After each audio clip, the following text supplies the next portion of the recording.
Hello, you're welcome to ABC News Highlights. My name is Golda Abatai. And my name is Nana Kwame Brobe. As usual, when you see us, we're bringing you stories from the continent and across the globe. On to our first story for the day. So, the New Patriotic Party's national women's organizer, Kate Gyamfua, says that the vice president, Dr. Mahamudu Bawumia, and the flag bearer for the New Patriotic Party, was not in agreement with the E-Levy and Ghana going for the IMF loan. So, Kate Gyamfua, the national women's organizer of the New Patriotic Party, has alleged that Vice President Dr. Mahamudu Bawumia was against the passage of the e-levy tax handle and government's decision to seek a bailout from the International Monetary Fund. She said in an interview, along with the Minister of Communication, that Esla Owusu-Ekufo also opposed the implementation of the e-levy during a party caucus. So people have the perception that, and I'm quoting, that Bawumia was voted for during the flag bearer elections because of President Akufo-Addo's backing. I want to state that anyone asserting such is a liar because the only support I can confirm from the presidency for Bawumia's victory is 15%. I am the one telling you, and let someone come and challenge it.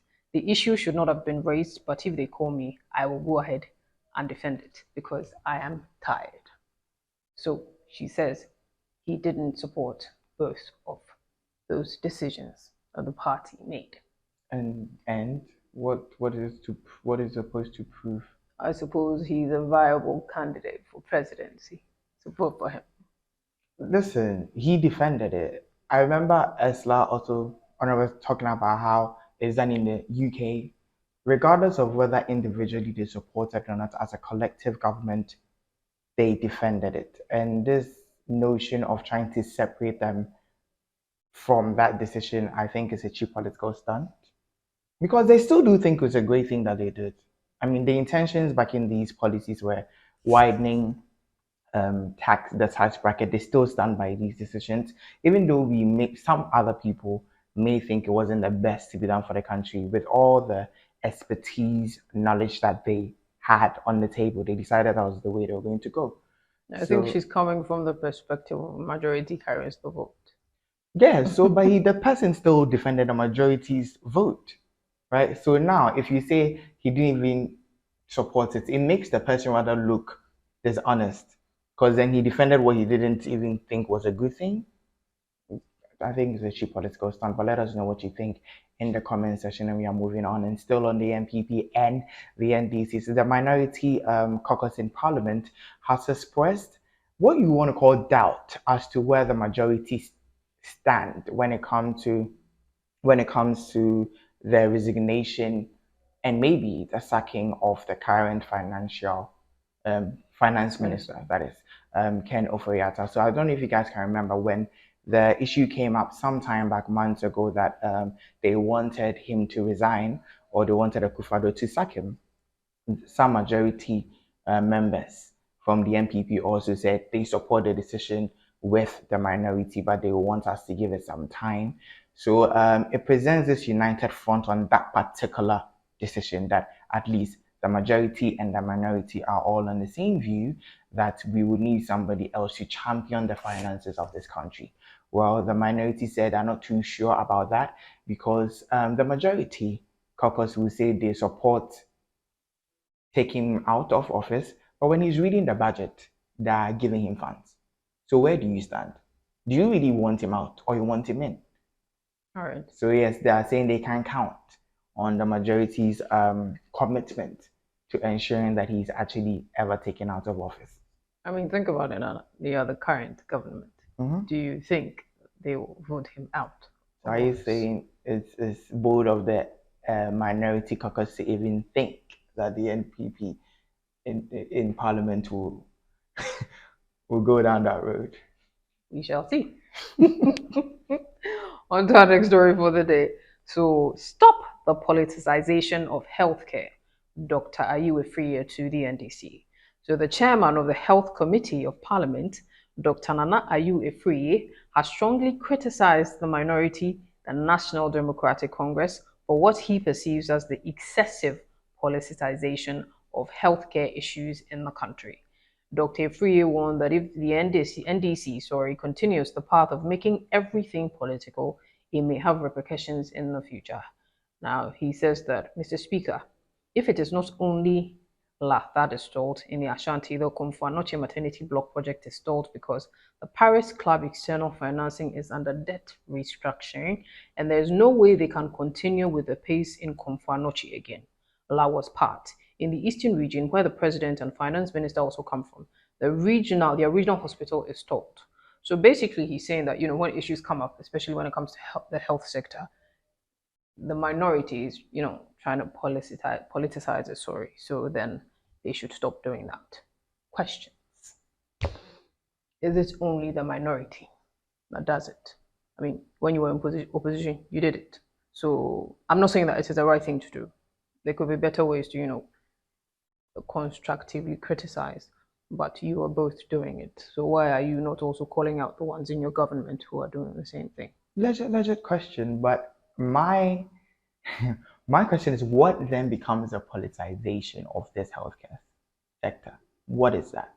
Is it questioning the lack of development in these sectors? Yes, when you think about what he's saying, that's basically it. So How when does one that? MPP is doing the wrong thing, then it is. So the people of the large general hospital, residents of Kumasi that go to this maternity. So The these assumption is that they're all in the new patriotic party. exactly. So when these people complain, would you also say that politicizing the healthcare system? No, it is not. Asking for accountability, development, transparency, it is not a politicization of any sector. That is one of their mandates as opposition. The opposition party is supposed to be watchdog for the incumbent government. And that is so they're not going to take anything you say on face value.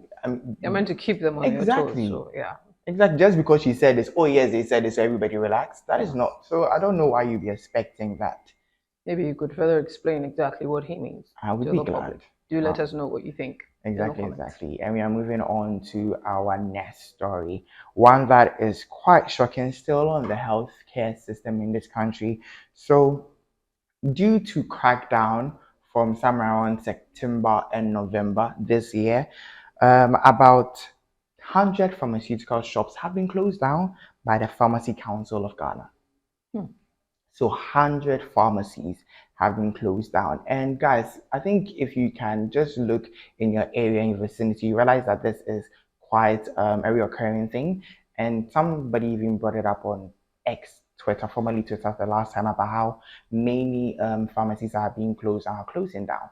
Well, this sort of like puts more context to it. So, according to Dr. Daniel Dankwa, the Deputy Registrar at the Pharmacy Council, the closures are part of the Council's commitment to enforcing its laws rigorously. Like they have to crack it down because most of these pharmacies have not been up to date in keeping the laws of the council. Something is wrong somewhere, they need to fix it. He did add that these closures, not all of them are permanent. Some are temporary, and when they do meet all the requirements and regulations, they will be reinstated to open again. But now, what gets more shocking? So, I'm going to list some of these pharmacies that have been closed down. They include NS Chemist, Hmm. yes, Tobinco, Ooh. Unicorn Chemist, East End Pharmacy, Hmm. Edmark Health Products and Businesses, and 3MNC Health Systems, among many others. So the popular big giants, the giants of the pharmaceutical companies or industry in this country, are all part of this crackdown. So Nana, Tobinco, and his chemist.